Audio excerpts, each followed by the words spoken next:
Dear students, السلام علیکم۔ امید ہے کہ آپ سب خیریت سے ہوں گے۔ آج ہم کلاس 4 کی اردو کی کتاب کا چیپٹر نمبر 5 ام المومنین حضرت خدیجہ رضی اللہ تعالی عنہا کی مشق کریں گے۔ جیسا کہ ہم نے پچھلے لیکچر میں اس کی ریڈنگ مکمل کر لی تھی، اب ہم اس موجودہ لیکچر میں اس کی مشق کریں گے۔ تو دیکھیں، سوالوں کے مختصر جواب دیں۔ میں نے سوالات کے تمام جوابات پہلے سے لکھ لیے ہیں اور اب ہم کرنا شروع کرتے ہیں۔ سوال نمبر 1 ہے، حضرت خدیجہ رضی اللہ تعالی عنہا کون تھیں؟ جواب ہے، حضرت خدیجہ رضی اللہ تعالی عنہا قریش کی بہت باوقار اور ممتاز خاتون تھیں۔ حضرت خدیجہ رضی اللہ تعالی عنہا قریش کی بہت باوقار اور ممتاز خاتون تھیں۔ سوال نمبر 2 کی طرف آتے ہیں۔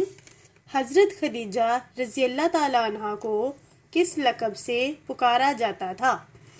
جواب ہے، آپ رضی اللہ تعالی عنہا کو طاہرہ کے لقب سے پکارا جاتا تھا۔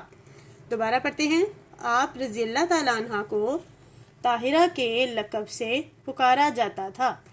سوال نمبر 3 ہے، مکہ معظمہ میں حضور صلی اللہ علیہ وآلہ وسلم کو کون سے القاب سے پکارا جاتا تھا؟ لفظ القاب لقب کی جمع ہے اور اس کا جواب ہے، آپ صلی اللہ علیہ وآلہ وسلم کو امین اور صادق کے نام سے پکارا جاتا تھا۔ آپ صلی اللہ علیہ وآلہ وسلم کو امین اور صادق کے نام سے پکارا جاتا تھا۔ سوال نمبر 4 کی طرف آتے ہیں۔ حضور اکرم صلی اللہ علیہ وآلہ وسلم پر پہلی وحی کیسے نازل ہوئی؟ اور اس کا جواب ہے، آپ صلی اللہ علیہ وآلہ وسلم غار حرا میں عبادت میں مصروف تھے کہ حضرت جبرائیل امین حضور صلی اللہ علیہ وآلہ وسلم کے پاس تشریف لائے اور ان کو سینے سے لگا کر دبایا اور فرمایا، پڑھیے اللہ تعالیٰ کے نام سے۔ حضور صلی اللہ علیہ وآلہ وسلم نے فرمایا، میں پڑھنا نہیں جانتا۔ پھر حضرت جبرائیل علیہ السلام کے ذریعے پہلی وحی کا نزول ہوا۔ تو اس طرح ہمارے تمام سوالات بھی مکمل ہوئے۔ اب ہم چلتے ہیں اپنی مشق کے بقیہ حصے کی طرف۔ مشق کا سوال نمبر 2 ہے، خالی جگہ پر کریں۔ پہلی خالی جگہ کی طرف آتے ہیں۔ میں نے تمام خالی جگہ کو پہلے سے ہی پر کر کے رکھا ہوا ہے، آپ نے بھی اسے دیکھ کر اپنی کتابوں پر حل کرنا ہے۔ آپ رضی اللہ تعالی عنہا ڈیش کی باوقار اور ممتاز خاتون تھیں، اور یہاں آئے گا قریش، کیونکہ آپ قریش کی رہنے والی تھیں اور ہم نے اس کی ریڈنگ میں بھی پڑھا تھا، تو ہم یہاں لکھ سکتے ہیں، آپ رضی اللہ تعالی عنہا قریش کی باوقار اور ممتاز خاتون تھیں۔ دوسری خالی جگہ کی طرف آتے ہیں۔ شادی کے وقت حضرت خدیجہ رضی اللہ تعالی عنہا کی عمر ڈیش برس تھی۔ برس کے معنی ہے سال، تو ہم جانتے ہیں کہ ان کی عمر کتنی تھی؟ ان کی عمر تھی 40 برس، یعنی 40 سال۔ تیسری خالی جگہ کی طرف آتے ہیں۔ وحی کے نزول کے بعد، یعنی وحی نازل ہونے کے بعد، حضرت خدیجہ رضی اللہ تعالی عنہا نے حضور صلی اللہ علیہ وآلہ وسلم کو ڈیش دیا، تو کیا دیا؟ انہیں حوصلہ دیا۔ وحی کے نزول کے بعد حضرت خدیجہ رضی اللہ تعالی عنہا نے حضور صلی اللہ علیہ وآلہ وسلم کو حوصلہ دیا۔ چوتھی کی طرف آتے ہیں۔ آپ رضی اللہ تعالی عنہا عورتوں میں سب سے پہلے ڈیش لائیں، عورتوں میں سب سے پہلے ایمان لائیں، عورتوں میں سب سے پہلے ایمان لائیں۔ اسی طرح ہماری خالی جگہ مکمل ہوتی ہے۔ اب ہم چلتے ہیں سوال نمبر 3 کی طرف، اور سوال نمبر 3 ہے، درست جواب کے سامنے ٹک کا نشان لگائیں۔ دیکھیں، پہلا ہے، حضور اکرم صلی اللہ علیہ وآلہ وسلم تجارت کا مال لے کر کہاں روانہ ہوئے؟ نمبر 1 ہے مکہ معظمہ، دوسرا ہے مدینہ منورہ، تیسرا ہے ایران، اور چوتھا ہے شام۔ ہم جانتے ہیں کہ تجارت کا مال شام لے کر جاتے تھے، اسی لیے ہم شام کے آگے ٹک لگائیں گے۔ اگلا ہے، حضرت خدیجہ رضی اللہ تعالی عنہا کے غلام کا نام کیا تھا؟ ان کے غلام کا نام جیسا کہ ہم جانتے ہیں، نمبر 1 ہے اکبر، نہیں یہ ان کے غلام کا نام نہیں تھا۔ میسرہ، بالکل ٹھیک، یہ تھا ان کے غلام کا نام، یہاں لگائیں گے ٹک۔ اور حارث یا بلال، ان دونوں میں سے بھی کوئی آپ کے غلام کا نام نہیں تھا۔ اب چلتے ہیں نمبر 3 کی طرف۔ مکہ معظمہ میں کس کی سچائی کا چرچا عام تھا؟ حضرت ابو طالب، میسرہ، حضرت محمد صلی اللہ علیہ وآلہ وسلم، یا پھر حضرت عثمان رضی اللہ تعالیٰ عنہ۔ تو جیسا کہ ہم جانتے ہیں کہ مکہ معظمہ میں کس کی سچائی کا چرچا عام تھا؟ حضرت محمد صلی اللہ علیہ وآلہ وسلم کی سچائی کا، تو ہم ان کے نام کے آگے لگائیں گے ٹک۔ اگلا ہے حضرت خدیجہ رضی اللہ تعالیٰ عنہ سے حضور صلی اللہ علیہ وآلہ وسلم کی کتنی اولاد تھی؟ 2 بیٹے 4 بیٹیاں، 4 بیٹے 2 بیٹیاں، صرف 4 بیٹیاں، یا پھر 3 بیٹے 3 بیٹیاں؟ اور جیسا کہ ہم جانتے ہیں کہ حضرت خدیجہ رضی اللہ تعالیٰ عنہ سے حضور صلی اللہ علیہ وآلہ وسلم کی 2 بیٹیاں اور 4 بیٹے تھے، 2 بیٹے اور 4 بیٹیاں تھیں، جن میں سے 2 بیٹے بچپن میں ہی وصال فرما گئے تھے، اور ہم نے کتاب میں پڑھ رکھا ہے، اسی لیے ہم جانتے ہیں کہ 2 بیٹے 4 بیٹیاں، تو ان کے آگے ہم لگائیں گے ٹک۔ اب چلتے ہیں اپنے اگلے سوال کی طرف۔ اگلا سوال ہے الفاظ کے معنی لکھیں۔ ہر لفظ کے معنی ہم نے لکھنے ہیں۔ پہلا لفظ ہے باوقار، اور باوقار کے معنی ہیں عزت والا، باوقار عزت والا۔ اگلا ہے معاوضہ، جس کے معنی ہیں اجرت، معاوضہ اجرت۔ تیسرا لفظ ہے معاش، اور معاش کے معنی ہیں روزی، معاش روزی۔ اگلا لفظ ہے ممتاز، اور ممتاز کا معنی ہے قابل عزت، ممتاز قابل عزت۔ اگلا لفظ ہے طاہرہ، اور طاہرہ لڑکیوں کا نام بھی ہوتا ہے۔ طاہرہ کے معنی ہے پاک باز عورت، طاہرہ پاک باز عورت۔ اگلا لفظ ہے نزول، نزول اس کے معنی ہے نازل ہونا، نزول نازل ہونا۔ ایک دفعہ پھر میں آپ کے لیے پڑھ دیتی ہوں۔ باوقار عزت والا، معاوضہ اجرت، معاش روزی، ممتاز قابل عزت، طاہرہ پاک باز عورت، نزول نازل ہونا۔ اس طرح ہمارے معنی بھی مکمل ہوئے۔ اب ہم چلتے ہیں اگلے سوال کی طرف۔ اگلا سوال ہے ان الفاظ کو جملوں میں استعمال کریں۔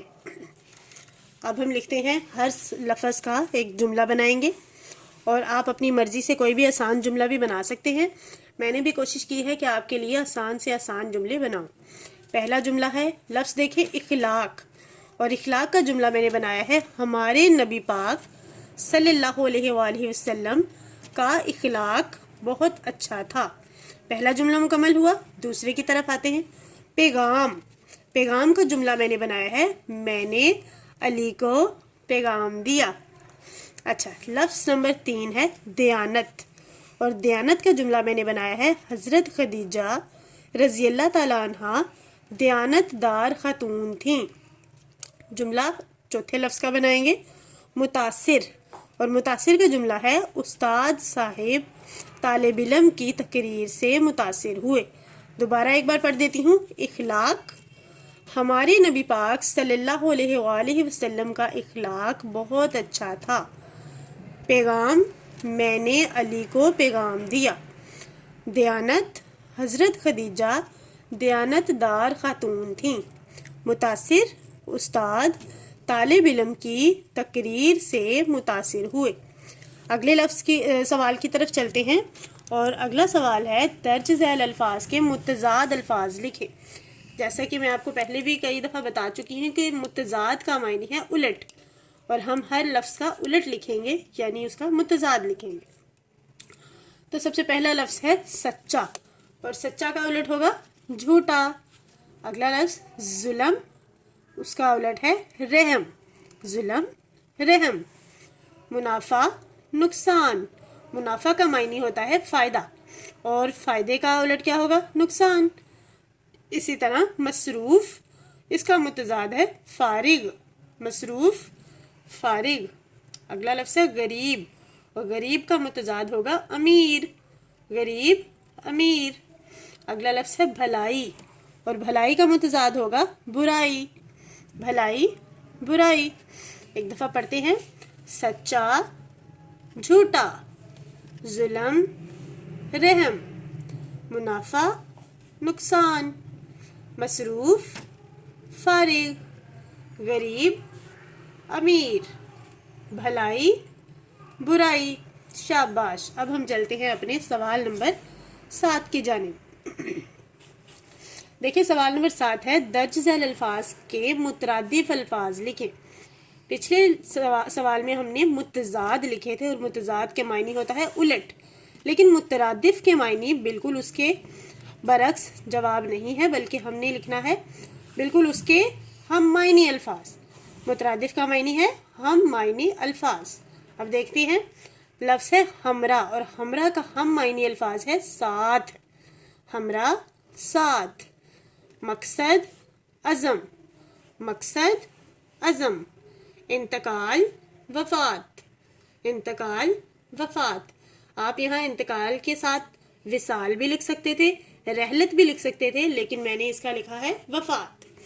اگلا لکھیں گے مشغول مصروف, مشغول مصروف. صفت اچھائی, اس کی جگہ آپ لوگ کوئی خوبی بھی لکھ سکتے ہیں. صفت خوبی یا پھر اچھائی. معاش روزی, معاش روزی. لیجئے تو ہمارا سوال نمبر 7 بھی مکمل ہوا.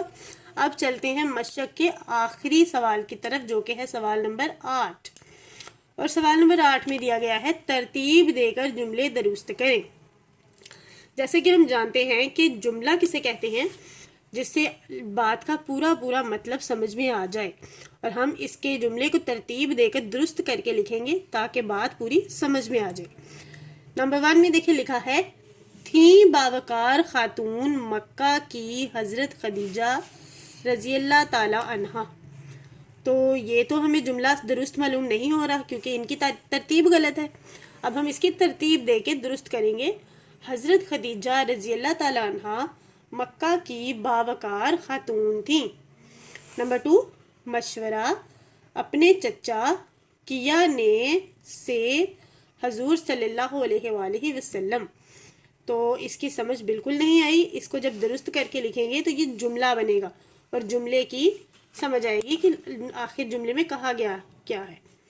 حضور صلی اللہ علیہ وآلہ وسلم نے اپنے چچا سے مشورہ کیا.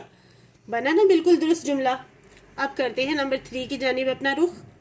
تشریف جبرائیل علیہ السلام میں غار حرا حضرت لائے, اور اس کا درست ترتیب کیا بنے گی؟ حضرت جبرائیل علیہ السلام غار حرا میں تشریف لائے. بالکل ٹھیک. اب چلتے ہیں لائن نمبر 4 کی طرف. دونوں بیٹے میں ہی بچپن گئے وصال فرما, اور اس کی درست ترتیب میں نے بنائی ہے دونوں بیٹے ہی بچپن میں وصال فرما گئے.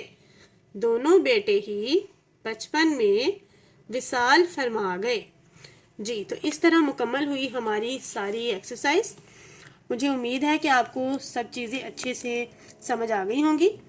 تو اب ملتے ہیں اپنے نیکسٹ لیکچر کے ساتھ. تب تک کے لیے اپنا بہت سارا خیال رکھیں.